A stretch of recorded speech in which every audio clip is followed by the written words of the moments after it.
The 2024 report by the International Monetary Fund, IMF, shows growth in sub-Saharan Africa was projected at 3.6% in 2024, remaining unchanged from this year, with a modest increase to 4.2% anticipated by 2025.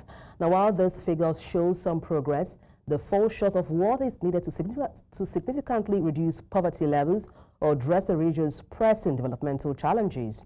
What lies behind these persistent economic struggle?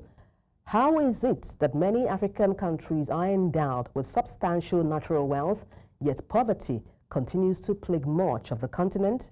The answers are multifaceted, involving governance issues, resource mismanagement, and historical challenges that have impeded growth. And to help understand this, we're joined by Dr. Nyasha Kaseke, who is an economist and senior lecturer at the University of Zimbabwe. Good evening. Glad to have you join me on the news. Yes, good evening. How are you? Very well, thank you for asking. Let me kick off by asking you, what are the main factors responsible for stagnation, and how does this compare to other regions globally?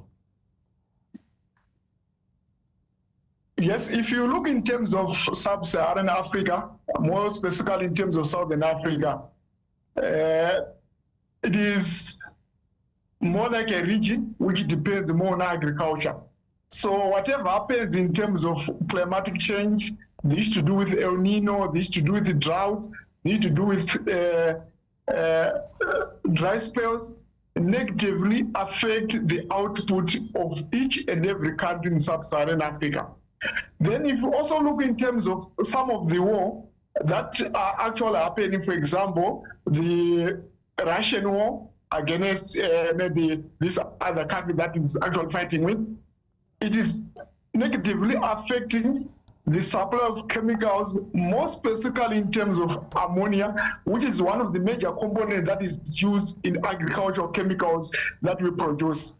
And also to add on that, the issue to do with other wars such as the Gaza wars, etc., have been affecting the movement of ships and also products, commodities, which are also supposed to be coming to Africa, and hence also affecting the price of commodities in the form of fuel.